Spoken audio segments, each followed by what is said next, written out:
So, we're going to, since the Midrash is such a valuable treasure trove of information, I decided we can plow ahead with it into Megillat Esther and understand a little bit of Purim through the eyes of the Midrash. The Midrashim on the Megillot have a really great yichus. In other words, they go back pretty much as far as we can tell that we have Midrashim. They're up there like with Bereshit Rabbah, where it really looks like we have a very ancient tradition on them. In other words, not that we have problems with Midrashim that came out later, it's just that you have a lot more limud based on the Sfarim that are more antique. So the older something is, the more limudim we have based on it, the more commentaries you find on it, the more references you find in the Gemara, elsewhere to the source in question. Sorry. So, if it, at any rate, generally when you're learning the Midrash on a particular text, in other words, in this case, scripture, which is pretty, not all the Midrashim are composed that way. Tanad B'Eliyahu, for example, is not necessarily, it'll just bounce from topic to topic. Here we're going more or less in the order of the psukim, the way they appear. There's a little bit of exceptions because sometimes it'll do phrases and then we'll go back to the parasha in general. But usually the Midrashim start in one of two ways. Either it takes a pasuk or a portion of a pasuk, a segment, a word, something, and it explains it. In other words, if you're reading the Megillah from the beginning to the end, you'll find bits and pieces you can reference from pretty much every pasuk or two. You'll find something going on in the Midrash. Or, and it's not at all uncommon, you'll find a pasuk from somewhere else, totally off the back wall, out of left field.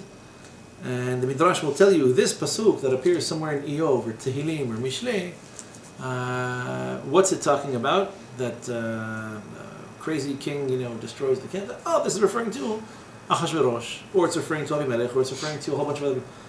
So it could be that one of the traditional understandings of a pasuk happens to be germane to the sefer that we're studying. So I bring it up. It happens to be this week we're doing something that appears as a pasuk outside of a pasuk quoted from the Megillah.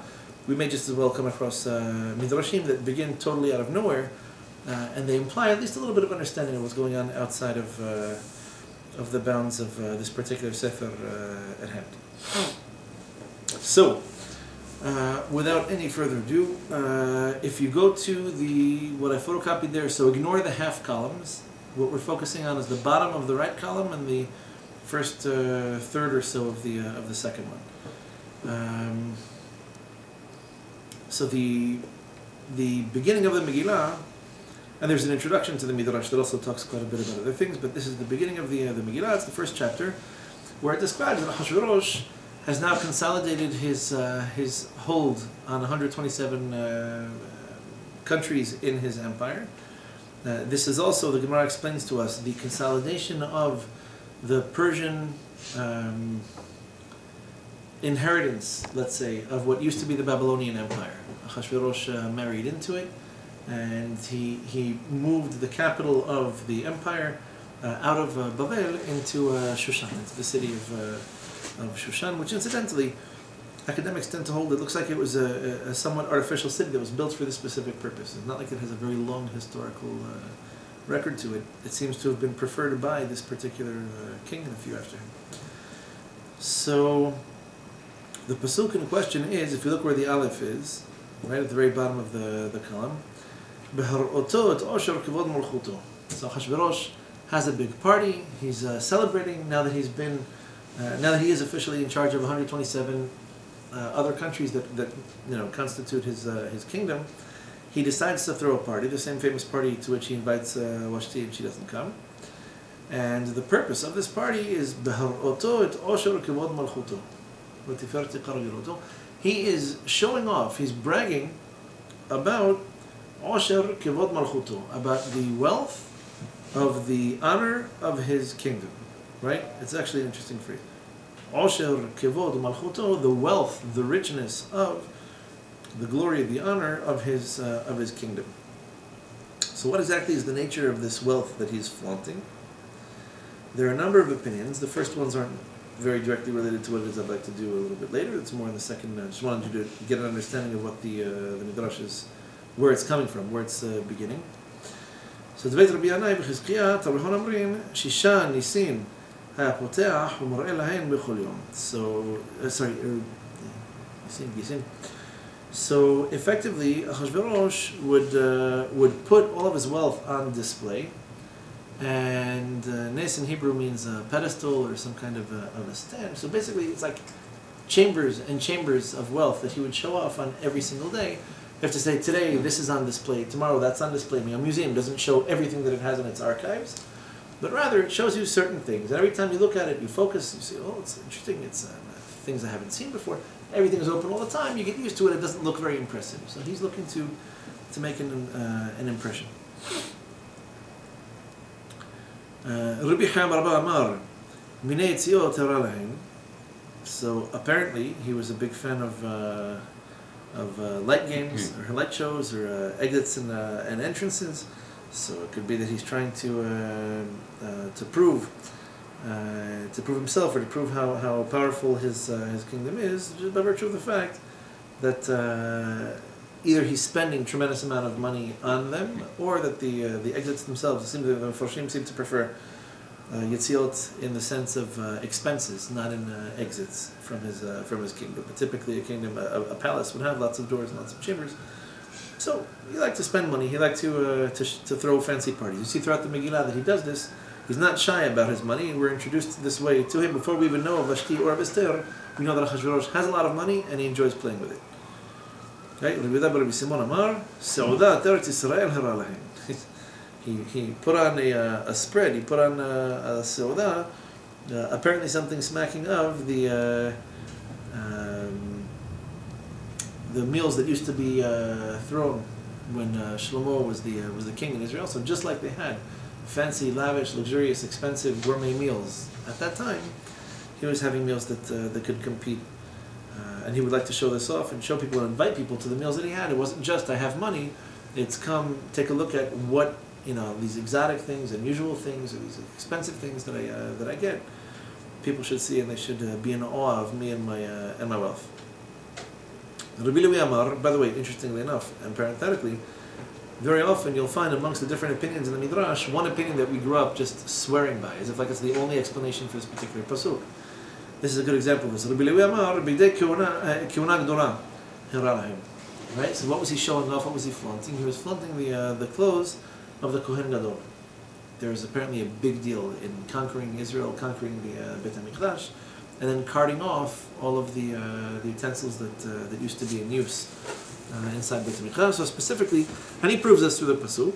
Again, not the focus of what I wanted to do, but it's nice material nonetheless.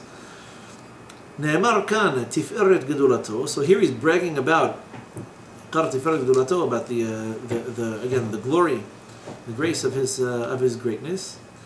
ונאמר להלן, ועשית בגדי קודש להרון אחיך, לכבוד ולתפארת. If you were paying attention, this is the parasha 2 weeks ago. So, the word tiferet is going to be what the Midrash latches onto. Just like by the Bigdei Kehuna, they're always referred to as לכבוד ולתפארת, at least 3-4 times. They're referred to that way. So too, Ahhashwerosh is bragging about not only Osher Kevod Malchuto, how wealthy or how rich the glory, the honor of his kingdom is, but also specifically his Tiferet. What's the Tiferet? He's bragging about he has what used to be considered the greatest Tiferet, the most glorious clothing in the world, and that's what he's showing off right now. So Ma Tiferet Ha'amur Lehalan B'gnei Kehuna, just like over there, Tiferet refers to the clothes of the Kehuna Gdula. Av Tiferet Ha'amur Kan B'gnei Kehuna Gdula. Okay. Now we're starting to cook with gas. Rabbi Baruchah b'shem Rabbi Chalevo Amar Ben Midideh uvein la midideh mitgalgelet bat kivraya. This is a little bit of an expression. Bat kivraya, the Mefarshim described this as a bird, apparently some sort of vulture, some kind of scavenging bird that hangs out around cemeteries. And the expression that he's using is, if it's his or if it's somebody else's, one way or the other, the scavenging bird's going to get to it. Meaning, like he made the same mistake that everyone else did, where he wants to show off how glorious and how rich and how wealthy and how honorable he is, or he believes himself to be, although one way or the other, he's going to decompose and his wealth isn't going to follow him. So this is related more to what follows. So he's explaining, whence did all this money come from? Where did Ahhashwerosh come into money? The Gemara seems to explain and be of the opinion that he was a shrewd tactician, Ahhashwerosh, that he was maybe in certain ways, perhaps militarily, moderately intelligent. And although it doesn't seem like he came from a very wealthy or glorious family, he earned his stripes, he married into wealth, marriage of the state, and the Babylonian Empire then shifted over to the Persian one. So where did this money come from? Amar Rabbi Tanhuma, Nebuchadnezzar, Shahiq Mahiq. So Nebuchadnezzar, Yimach Shemov Zichro, he should be crushed and erased. He's the evil Assyrian general who destroyed Beit Hamiqdash.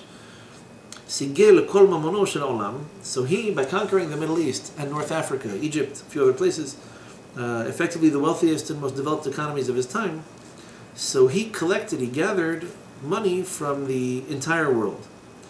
And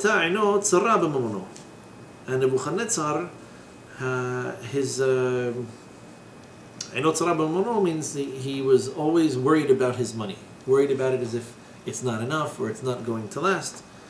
Kewan shenata lamut, amar ma ani aniach kol mamon zeh le'ewil. Could be Ewil Merodach. There were a few other Babylonian emperors at the time. So he says, by that time he was already nearing his death. He said, what am I going to leave all of this money for someone like Ewil Merodach, this other psychopath Babylonian emperor? Amad v'gazar v'asa sefinot gdolot shel nechoshet. So what did he do? He decreed that they should make giant copper ships. Okay, copper as a metal is not really very buoyant. Not the type of material typically recommend or advise making a ship out of. Milautan mamon. So he filled these copper ships with all this money that he collected from the entire world that he had pretty much ransacked, that he had conquered. Wahafar v'hitminam bapirat. So he sank these ships with his treasure on them, and he dug them under the foundation of the Nahar Pirat, of the Euphrates River. Wa'afach pirat alehen, and then the river itself, buried them effectively, deposited sediment over them. V'yom she'amad Koresh v'gazar she'yibaneh Beit Hamiqdash gila otan HaKadosh Baruch Hu. And the day that Koresh, Cyrus, the Persian emperor after Ahhashwerosh, got up and he decreed that Beit Hamiqdash should be rebuilt, these treasures HaKadosh Baruch Hu revealed to him. This is the reference to that which is written in Yeshaya.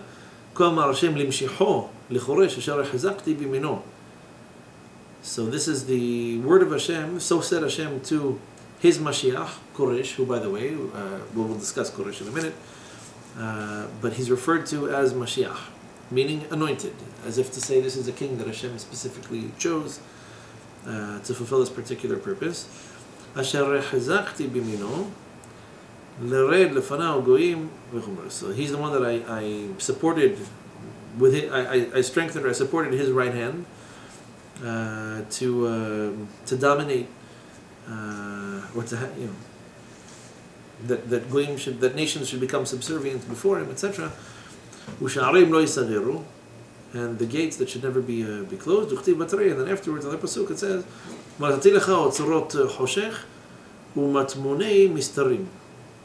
and I shall give you otzrot choshech, literally is the treasures of darkness, umatmunei mistarim, and those hidden items of mysterious hidden items.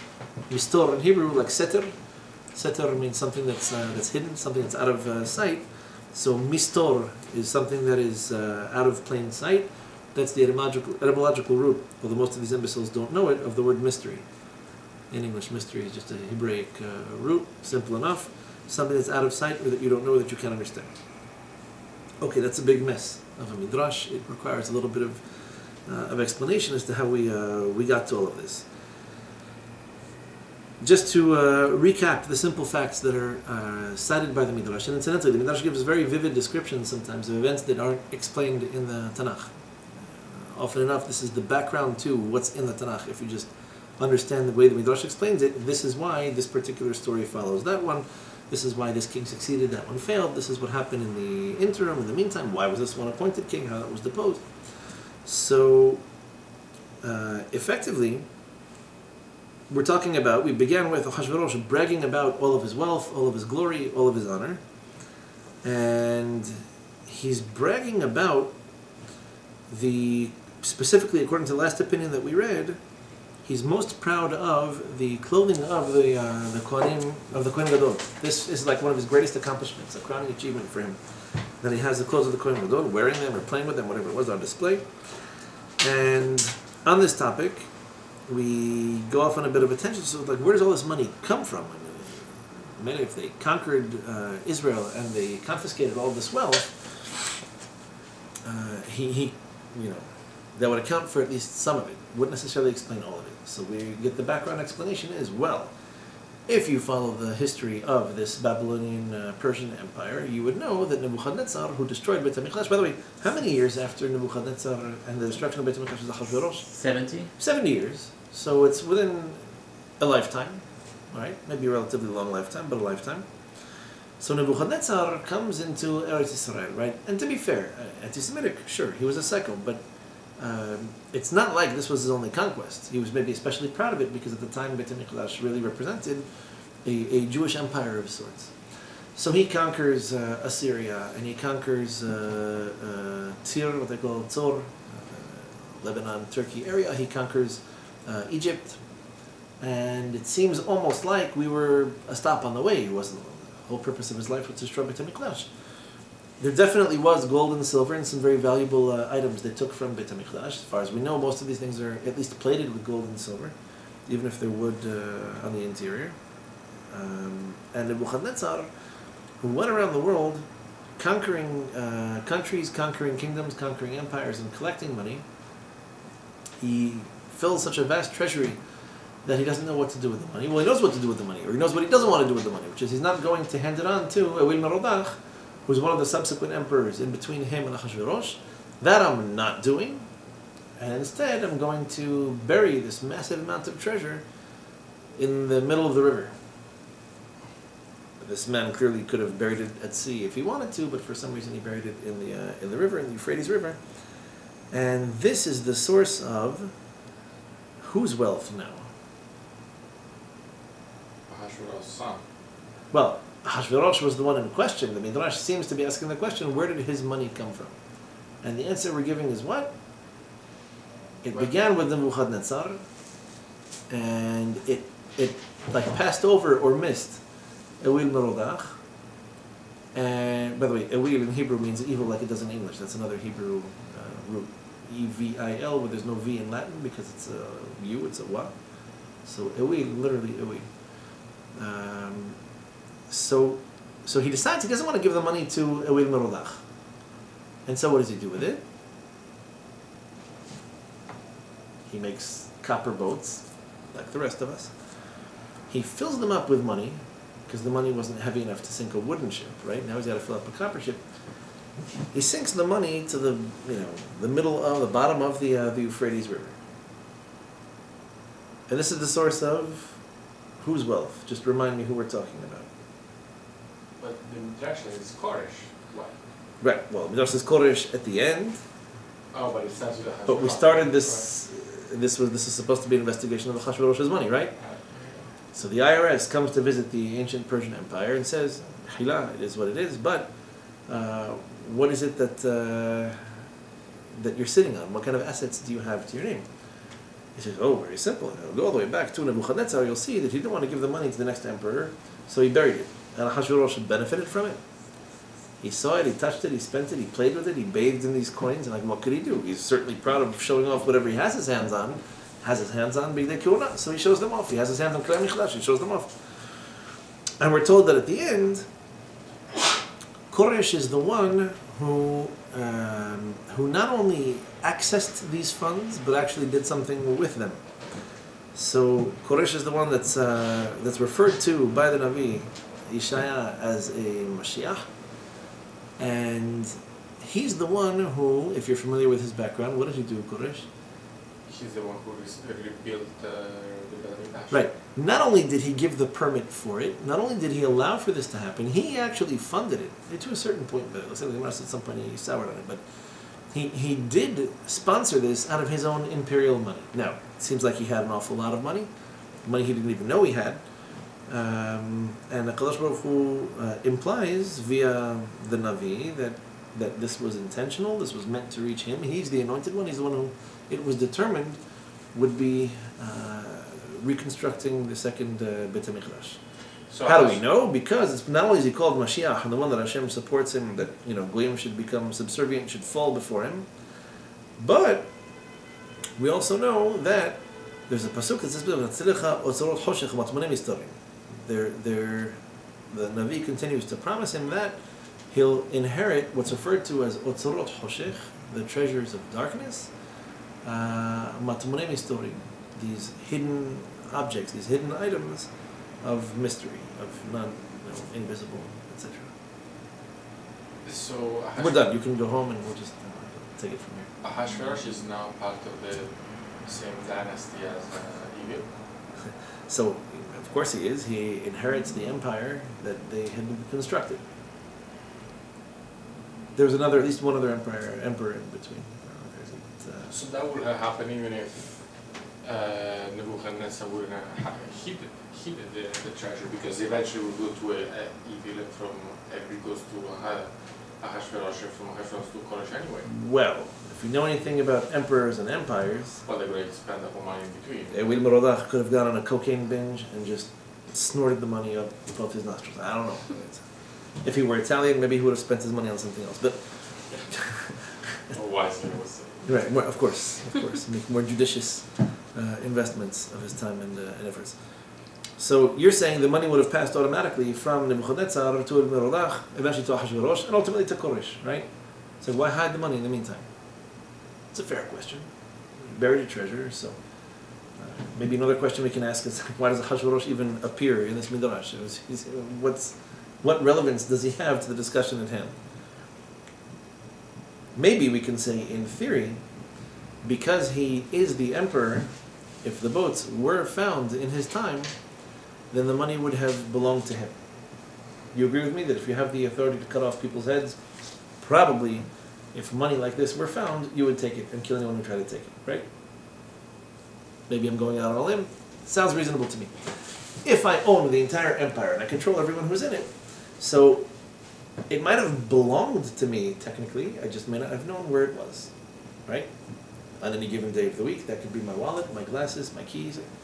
I have things I don't know where they are. Doesn't mean they don't belong to me, doesn't mean that if you found them, you can keep them. Just means that they're out of my way. Or to use it, or out of sight, out of mind. To use the expression from the Navi, they're treasures in the dark, they're mysterious objects or items that I hope at some point to find, but now I don't know where they are. So is it possible that you have money, or that you have money coming to you that you don't even know about? Did you ever ask your parents how much their entire inheritance is worth? So they should live to 120, maybe even longer if HaKadosh Baruch Hu determines it reasonable, but at the end of the day, there may be a sum of money coming your way in terms of, by way of inheritance, that you may not be aware of down to the penny. Maybe it ends up being $5,000, $10,000, maybe 500, $1 million, $220. How do you know? Your parents tell you everything they do. So it's possible that you're the proprietor of, or the beneficiary of, or the titulary of a treasure that's hidden from you for whatever reason. So maybe it's not totally out of the blue that Ahhashwerosh is listed here. It's very interesting. So we have a Midrash. Again, this is typical, right? I told you, these Midrashim, they're not easy to learn. This is why nobody learns them, because they require a little bit of work, and nobody wants to work. They want to play on YouTube. So the Midrash began telling you, right? That was the pasuk we were. That's why I started from the beginning. So he's so proud of the wealth of his kingdom. What's he proud of? He's proud of what's on display, or he's proud of what he doesn't. Maybe he knows about it and he can't find it. I imagine the emperor dumped a whole bunch of treasure into a bunch of copper ships, Probably heard about it. For all I know, he had an expedition going for as long as he was alive trying to find this money, and he couldn't for whatever reason. So he's bragging about what? He's bragging about what he has access to or what he doesn't have access to. Maybe he's bragging and telling people, you think this is money? Wait to see what happens when I find those copper ships, which Nebuchadnezzar maybe even didn't want him to have. Now, those ships were ultimately revealed, they were ultimately discovered, but not by him. Discovered at the right time by the right person who did the right thing with them, at least to overwhelmingly, we should say. And so if this is the case, a couple of questions beg themselves. Number one is, why did Ahhashwerosh not get access to this money? And it says specifically Nebuchadnezzar had a beef with Ewil Merodach, like anybody but him. Okay, and then why did Koresh gain access to the money, if that's the case? His treasure is a buried, hidden treasure. Ahhashwerosh can't have it for reasons I don't yet understand.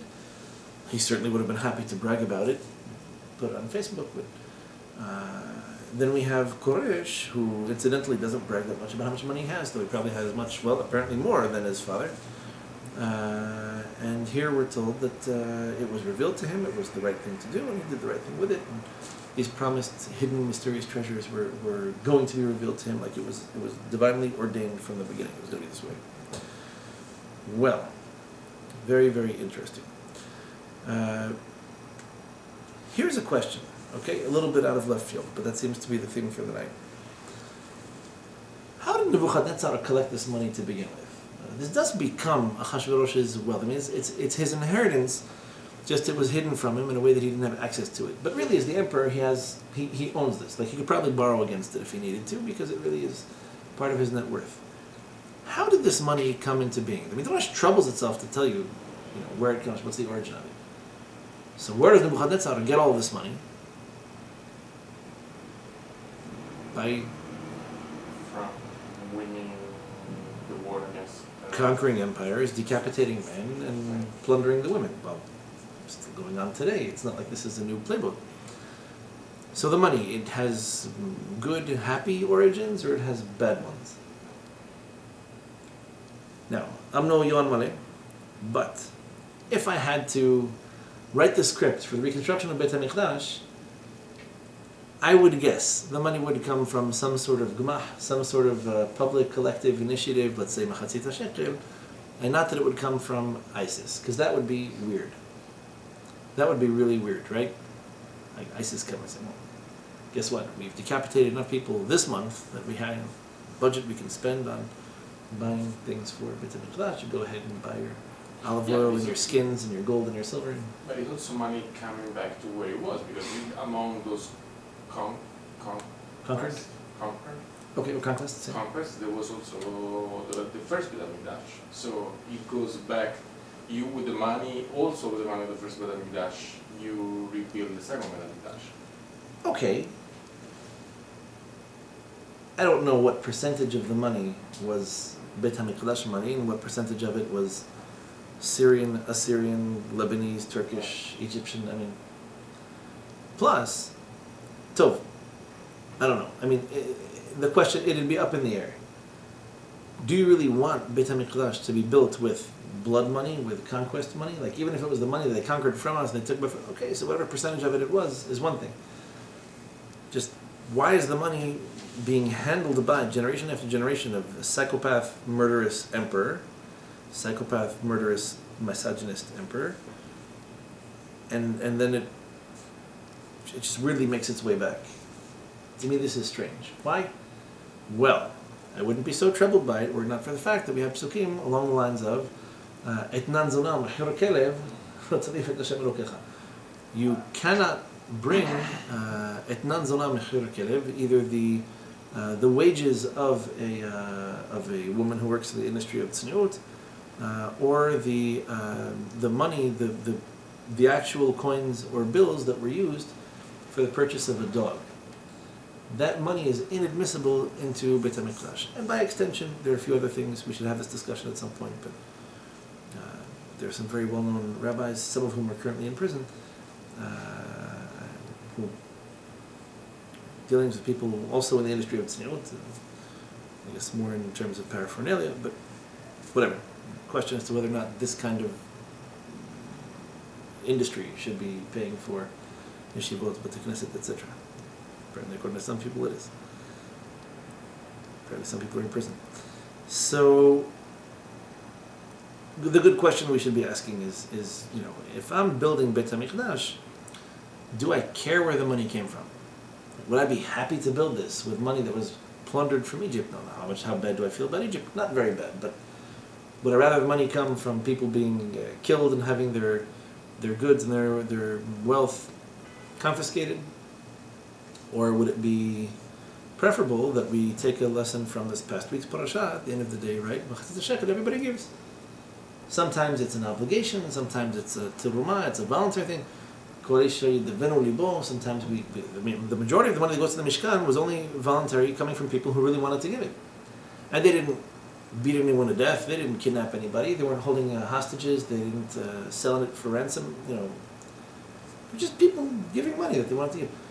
It's really strange, this whole concept that Beit Hamiqdash should be built by funds that were taken in such a weird way, even if maybe at some point, or at least some of it was taken from us. So to me it's weird. And tell me the Torah doesn't care about the origin of the money because money has no smell, money is money, cash is the universal language. Okay, but then what do we do with a pasuk that tells you we don't want certain kinds of monies making their way into Beit HaMikdash because it's immoral, because it's wrong, because it's... Does it make it any better that Koresh was a nice guy? So if a nice guy goes to a house of ill repute and one of these ladies would like to donate something to Beit HaMikdash, would that make it better that he was a nice guy or that she was a nice woman? Nice guy buys a dog, does that make it any better? Do we care how nice a person you are when black and white details are what they are? This is just inadmissible, unacceptable. So maybe his father and his grandfather and great-grandfather, actually there were some relationships through marriage there. Ahhashwerosh was through marriage, so maybe his father and his maternal grandfather or whatever, they got the money through conquest and through oppression and through slavery, control, etc. But now that he's a nice guy, he wants to sprinkle holy water over the entire treasure, both the revealed and the buried portions of it, and with this he would like to make a humble gesture of reconciliation with Am Yisrael and rebuild Beit HaMikdash. Really, that would still be a little bit strange to us. And then you have, to make things a little bit more complicated, the Navi, who promises him that he's going to find this hidden money, which was also the hidden blood conquest money, etc. Money's going to be found by him, and he's the one who's going to be the Mashiach, because he's the one who builds Beit HaMikdash for us. If you're not a little bit concerned, maybe you're too tired. But it's weird, anyway. To me, it sounds a little bit strange. So, a little bit of a diversion here. Are we familiar with any processes that begin bad and begin badly and end well? Any weird stories in the Tanakh that have just too strange to be true kind of beginning, but then somehow work out mysteriously at the end? Yudan Tamar is a very good example of such a thing. Speaking of what kinds of monies can and can't be donated to Beit HaMikdash, but that would be a strange situation, right? And so obviously, because the situation was perfectly strange, nothing good ever came of it. Because nothing good ever came of that relationship. You don't know anybody famous or influential.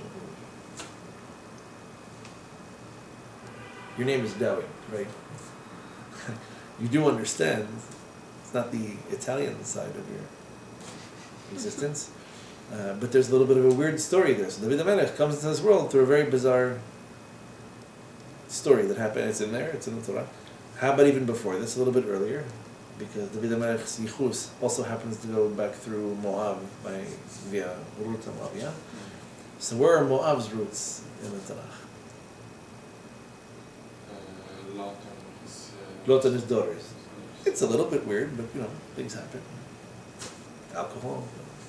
People make botching decisions 2 nights in a row. So that's a little bit bizarre too, right? It's a really strange story. I mean, it's there, but it's weird. It doesn't make it not weird just because it appears in the Torah.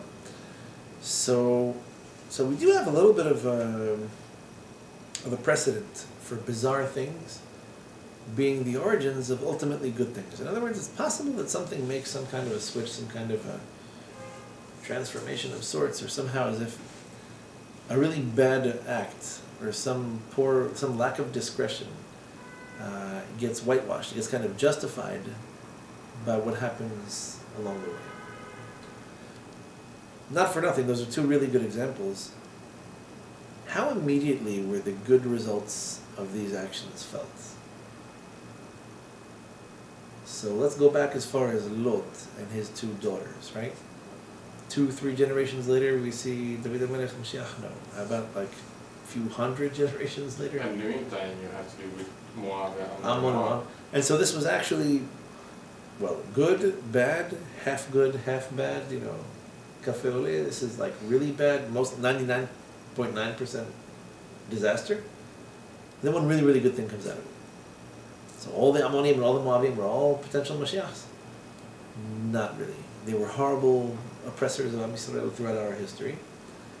Just so happens to be that one really, really weird, bizarre, unusual good thing happened. Happens to be the best thing that ever happened, but that was it. And the rest of it was really, really bad. Well, if we refer back to our famous or infamous absolute value scale, right? These are really intense events. They're intense events that have very intense consequences. So it's very bizarre that a man would have relations with his daughters. Let's just be honest. That's too strange to be there. But it happened. And the results were catastrophic. The results were really, genuinely catastrophic. It was a disaster. These two nations were horrible mamzerim, not just because of their genealogy, but it didn't help. And in the end, okay, so something really good came from it, but it was bizarre. It was something, like, we're not used to things happening this way.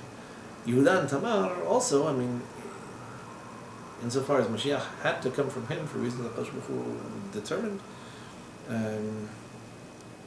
it's a very strange scenario.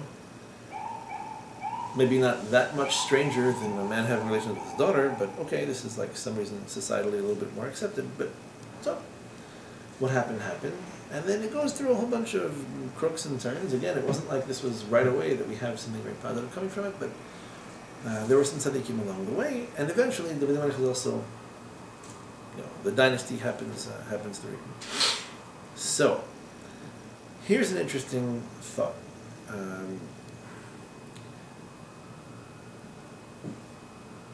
There are times and places in Jewish philosophy or Jewish theology, if you will, where things are judged on the basis of one's actions. So here's what happened or what didn't happen. Here are the easy consequences. You did this, good or bad, you get reward or punishment. You didn't do this, good or bad, and you get either reward or punishment. Sometimes, for reasons that maybe are a little bit more abstract than we're used to dealing with, what really, really matters is the intensity. We need a certain degree of intensity. And that certain degree of intensity is something so important that if there were an alternative vessel or an alternative channel through which things could happen, HaKadosh Baruch Hu prefers it should go through the vessel of intensity than through the vessel of maybe purity, but on a kind of low volume or a low degree of intensity. Happens sometimes that it's this way. A couple of weeks ago, we read about Parashat Yitro, right? And so Yitro was obviously a righteous man. Didn't start out his life a righteous man. Could well be that most of his life he lived as a very unrighteous man. But what do we know about Yitro? Kohen Midian. Okay, so he's a Kohen Gadol of Avodah Zarah. He's like so he's specialized. He's a PhD in Avodah Zarah. We spoke before about meat scientists, so he's an idolatry scientist. An enthusiast. He's a fan. He's in it to win it. How into Avodah Zarah was Yitro? You ever read these Midrashim? Because they're there, and there are Midrashim. There's a reason they're there. It colors the background, but it gives you some very important perspectives. What do we know about him? So Midrash says, for example, that he would feed his steer grains just to make them fattier and therefore more valuable and more acceptable as korbanot to Avodah Zarah. I could bring a skinny cow, but what's a skinny cow compared to a fat one? So he would buy the grains and he would feed them and he would make sure that they're nice and fatty come harvest time, in order for the Avodah Zarah to be like really, really Avodah Zarah. For it to count, for it to be there, to be important. He's 100%, immersed in Avodah Zarah, and he has super strong kavanah. The kind you almost envy. What else do we know about Yitro and his attachment to Avodah Zarah? Famous Midrash.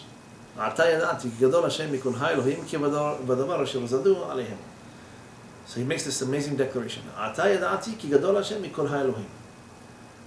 I know that Hashem, that the Eternal One, is greater than all the other gods. Because he tried every kind of Avodah Zarah. Because from here the Midrash deduces, well, if you said it, you must be familiar with all the forms of Avodah Zarah that exist, and you've come to this conclusion not haphazardly. This isn't just stumbled upon this particular deity and I happen to really like him.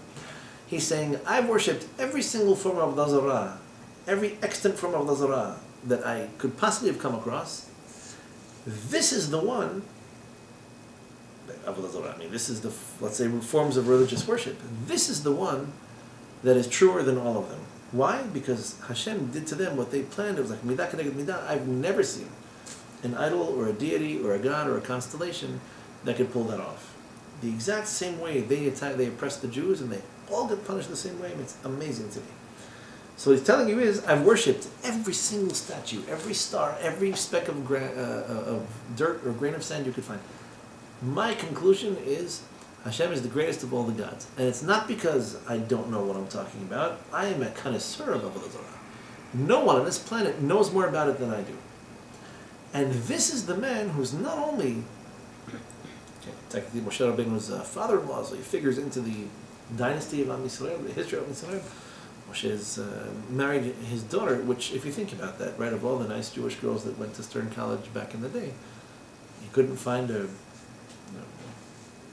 homegrown tzaddik. So he marries a Gioret, not just any Gioret, a Gioret whose father happens to be the most prolific idolater of his times. That's powerful. Naniach. But this is the parasha in which Aseret HaDibrot appear. Like our Torah is given to us in a parasha that whose star is just a very recent convert and one who happens to have been extremely enthusiastic about Avodah Zarah. Now, maybe it's the same enthusiasm that brings them to Torah. Okay, but that's a weird example. Fine.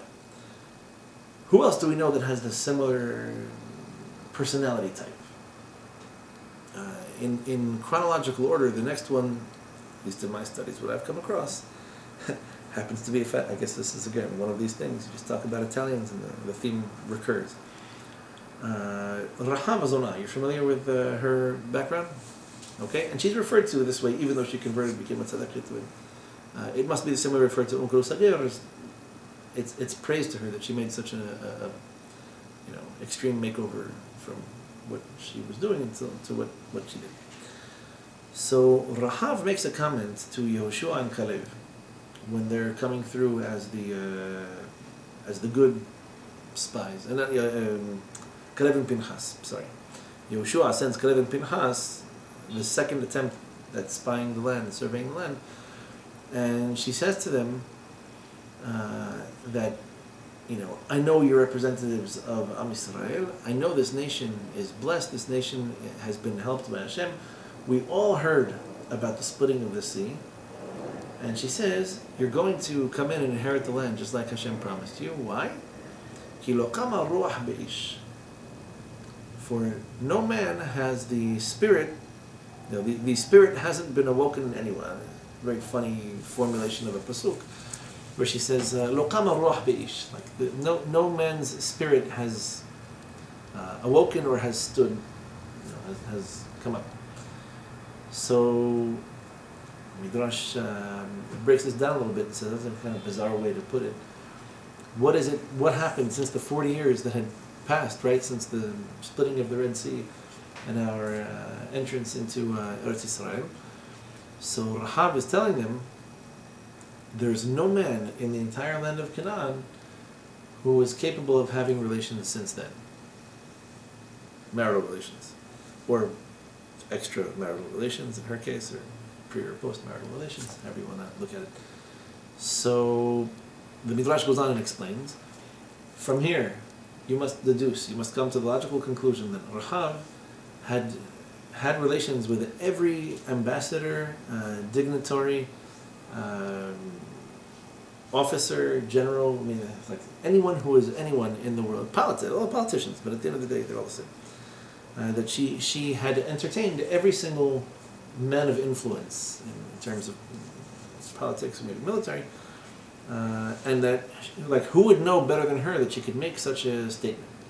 Who could affirm and say, like, I haven't had clientele for the past 40 years, and don't tell me I don't know what's going on the circuit. Like, every single politician who travels used to stop by me, and I can tell you that they're all they've been rendered impotent because of this fear they have, the imminent entry of Am Yisrael to Eretz Yisrael. That's pretty powerful. I mean, life is only so long, and she didn't have Twitter, and she didn't have Facebook. I mean, to have entertained that many people, and from such an expanse of cultures, right? There's variety there. There's people from the east, from the west, from the north, from the south.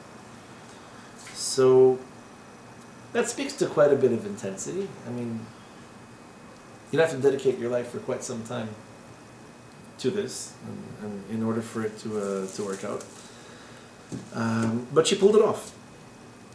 And now, interestingly enough, Yitro worships all the forms of Avodah Zarah in the world. We have to assume that's pretty much all the countries that were known to, I guess, Mediterranean civilization at the time. Rahav has experienced all of these cultures just a little bit differently, but she's made efforts, and she's definitely bridged international gaps in the sense that she was pretty much looking everywhere for whatever it was she was looking for, or at least her intensity drove her to find whatever she could find elsewhere. Now, what else do we know about Rahav since she did Teshuvah? She married Yehoshua, no? Yehoshua ben Nun. And how many prophets and prophetesses were among her progeny? A few. The Gemara says 8. No less than 8 prophets were born of Rahav, not directly. One of them is Yirmiyahu Navi. A little bit of matrilineal descent. But because Rahav, having married Yoshua, would be from Shevet Ephraim. But Yirmiyahu is a Kohen, he was a Kohen Gadol, but on his mother's side, he's from Shevet Ephraim. So that's pretty intense. If you think about it, I mean, here's a woman who probably did qualify for the most impure, unholy woman of her generation. Not just casually, not just by accident. She went out there and pursued it. I mean, this is what she did for a living, dedicated her life to this career. I'm sure she would have made a fine interior decorator, but didn't heed her parents' advice. Maybe she did. This is Canaanite culture. What do I know? But this incredible intensity, this incredible drive, even though it's manifest in the most impure way you could possibly imagine. I mean, the only thing worse than this would be being a politician. So she bundles all this intensity, and then she just changes direction. It hits a switch on the railroad, and all of a sudden, she becomes the mother of, great grandmother of, no less than 8 prophets and prophetesses, which is powerful. So I had to write the book. I were to tell you, the future Navi and Kohen Gadol of the generation of the destruction would be born from anyone. I would have exhausted all the other possibilities before I would have come to her. Like, she would have been at the bottom of the list even if I didn't know how many people there were on it. She would automatically be everyone plus one. And then, lo and behold, I would have been wrong, because this is how Hashem wanted it to be. One other interesting example like this, and happens to relate directly to Beit Hamiqdash, is Shlomo Melech. And Shlomo Melech, the way the Midrash describes him, was interested in Chokhmah, specifically in knowledge and wisdom. And so what did he do? The Midrash explains. He went ahead and he studied all of the forms of wisdom, all the schools of thought, all the philosophies of the entire world. And he comes back with a tremendous conviction for Torah. He never lost his appetite for foreign influence. And unfortunately, that may have been the downfall of the empire, because he went ahead and married a woman from each one of these empires in these different countries. They brought Avodah Zarah with them, and that kind of brought the whole thing toppling down. But those are the only 3 that I've found in the entire wealth of the Midrash who had this tremendous appetite for connecting to the entire world. The intensity is just unsurpassed. And in the first two cases, it ends up really, really well. In the third case of Shlomo, I don't know, maybe it was just a little bit too excessive. Like there was a certain aspect of it that couldn't be corrected. Makes for an interesting transition. Just before we shift gears to chapter 3, the intensity speaks to a depth and a tremendous power of the neshama, right? Let me put it to you this way. Your average, ordinary, idolatrous citizen would probably have lost his or her appetite for idolatry after the second or third religious cult, right? We've seen human sacrifice, we've seen animal sacrifice, we've seen vegetable sacrifice. Like, what are you going to show me this time that's just so fascinating that I can't wait to get into it? For Yitro to have left no stone unturned, literally just spent his entire life looking for what he believed to be the truth, means he has this intensity, he has a thirst. There's a hole in his neshama that he feels needs to be filled. And so he does really crazy things. There's nothing wrong with saying it's very crazy. It's a crazy thing. Idolatry is a crazy thing. But he goes to tremendous lengths, like ridiculous lengths, right? Equivalent of traveling out to the Far East. China was known to antiquity. So he went all over the world looking for these various forms of idolatry, something no normal person would have done. But then again, he was no normal person. I'm a normal person. Aseret Dibrot weren't mentioned in my parasha, so maybe he had something that I didn't. Maybe there was something about his neshama that wasn't evil by its very definition. It's just that its early manifestations were not good, and then later on he corrected the direction. Similarly, in the case of Rachav, you could say, Tov, maybe not the ideal high school counselor's career choice recommendation, but it does say something very interesting in the sense that she has a tremendous appetite, she has a thirst for knowing, for experiencing, for connecting to variety, to connecting to everything out there. Meaning, it's as if she knows she's looking for something, she doesn't know what she's looking for. So just like Yitro, which is probably equally embarrassing, the two of them engaged in really strange behaviors with an insatiable appetite for the truth. They just don't know what the truth is. But the appetite doesn't leave them. And it can't be satiated until they finally realize, they figure it out, that's it. They're going to do teshuvah, they're going to convert. This is the only true religion, and the rest of my life I'm spending. When they make that switch, they bring with them an intensity that we almost couldn't live without. And so, true, Moshe or Yehoshua could have married any stern girl they wanted, but they what they were looking for was the intensity, not obviously the intensity with direction to it, right? Rachav would have been a train wreck if she wasn't really. You can still argue that the mass has been a girl with the right intensity in the right direction. Okay. Even though she made a lot of mistakes beforehand. No, but let's say, I don't know if you can do this comparison, but let's say, I will assume that somebody like Miriam or Sarah or Rachel, some of the Imaot, was a woman with the right intensity in the right direction. Sarah, to be fair, is a Gioret herself, just like Abraham. Fair enough. And she probably grew up in a house of Elazarah, and so she left it at some point. But Rivka, you could say the same thing for. Yeah, but you still they don't have the same intensity of an appetite. At least it's not manifest the same way. Right. And also the other question I wanted to ask you is, can you argue that somebody, for example, like Elisha ben Abuya had the opposite? Like he had that intensity that is suddenly bringing to the right direction, putting in the wrong direction? See, Lahavdil, Elisha ben Abuya probably is most. If you can compare him to anyone, it might be Shlomo Melech. See, Shlomo Melech, who was born Jewish and religious, very religious, his father was a prophet, so we can't really take that from him. In his case, he has a tremendous intensity. He's constantly thirsting for more. And so he's trying to enrich his already rich Torah repertoire, his already rich Torah knowledge, by being able to apply this to the entire world. That's the difference between him and Yitro and Rachav. He knows the truth. He just wants to display it. He wants to broadcast it in high definition and technicolor. And so he goes a little bit too far in his effort to do that, but he wants to prove how every single chokhmah in the world can relate back to the Torah. Everything can be connected to the Torah, just like the wives that he brought from these different countries, and he could live them if he wanted to. 300 wives, 700 concubines. Good luck. So he brings this intensity and he wants to take it to the next level. And he bit off more than he could chew, because that's quite an undertaking, first of all. Second of all, obviously, you try to make so many connections, some of them aren't going to work out the way you originally intended it to. So, in his case, he tried to do a bit too much. Elisha ben Abuya has that in common with him. His story is a little bit weird, because he didn't start out so observant, but at a young age, at his Brit Milah, his father fell in love with the Torah and like these different feats that Rabbi Yehuda, Rabbi Yosef could pull off, and so he wanted his son to be able to learn Torah, to learn Kabbalah, to do these, be able to pull off these miracles. So it was a weird initiation into Torah. He wasn't really observant. He wasn't born to an observant family, let's say, but his inculcation from a very young age was that he should learn Torah. It just seems like it was for the wrong reasons. But as he learns, he becomes a Talmid Chacham, and he gains access to the Pardes.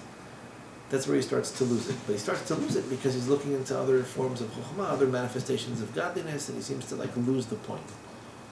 Everything is a manifestation of godliness. So God is everywhere. So good and bad, what does it even matter? What's the difference? Just proof that Hashem is there. And he got a little bit lost. So, let me throw you another curveball. If you were paying attention during Tisha B'Av, and who wasn't? You have a shiur at the end of Tisha B'Av on the topic of Girim from very bizarre backgrounds, right? What do we know about Nebuchadnezzar, by the way? That he eventually converted.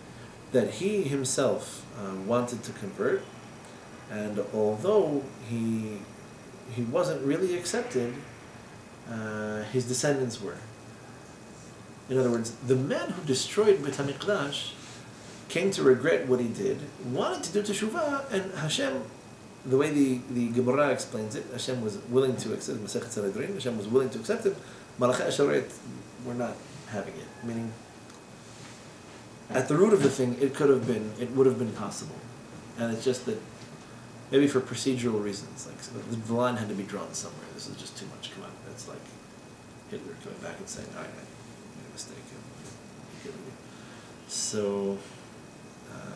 So he himself was not accepted, but his descendants taught Torah in Eretz Yisrael. I mean, that'd be like Hitler's grandkids coming to Israel and saying, grandfather was a weirdo. I'm so sorry about that. We're just a clean slate, starting in the we had a discussion. The kids of the grandkids of Haman, as well. Correct. Haman happens to feature in Megillat Esther. I'm going somewhere with this. Okay. So, very good. But you're paying attention. So Nebuchadnezzar,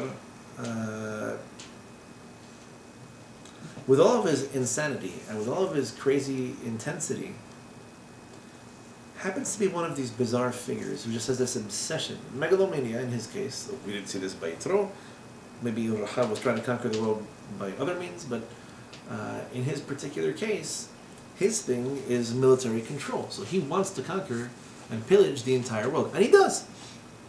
And he does. He actually succeeds in doing it. He controlled practically the entire known world at the time. And so he pillages these empires. He takes all this money. And correct, it was a very impure undertaking at the time. And it wasn't even on religious grounds. I mean, Yitro was at least religious. Even for Zabal Zorah, you can kind of understand where he's coming from. No, this is out of his mind, this guy. In his insanity, he destroys Beit Hamiqdash, which he later comes to regret.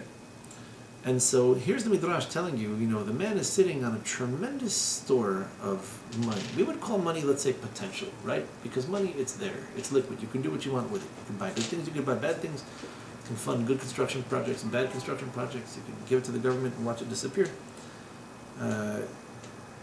So Nebuchadnezzar, who's sitting on this tremendous wealth, and we know because we cheated. We know from elsewhere in the Gemara that he ended up doing teshuvah, even though he wasn't accepted as a ger. And so he's sitting on all this money, and he's saying, Ewil Merodach, who's going to continue in my evil ways, right? The old me, before the extreme makeover. I don't want him to have this money. the money has to go somewhere, but it's got to go through this period of purification. And so how does the money get purified? By becoming mysterious, like by becoming forgotten. Meaning, you wait enough generations until you can no longer associate the money with him. And then what we have left is the potential of his insane intensity, except in the hands of someone who is a little bit more refined, who knows what to do with it. And this is Koresh, because it was determined from the beginning that these tremendous neshamot, they belonged to Am Yisrael. They were supposed to make a contribution to Am Yisrael. Koresh, by the way, according to the Gemara, is the son of Ahhashwerosh and Esther. So technically he's Jewish. Although the beginning is a little bit complicated, but we had worse examples. This one you'll give me. So Koresh is described as Mashiach in the sense that he's the savior of the nation. He was anointed by Hashem to be the emperor of the greatest empire at the time, even though he wasn't Jewish. Well, he was Jewish, but not emperor of a Jewish empire. So this tremendous intensity is like what we were missing. It's what we were lacking. And Am Yisrael would be incomplete without intensity. Think about this, right?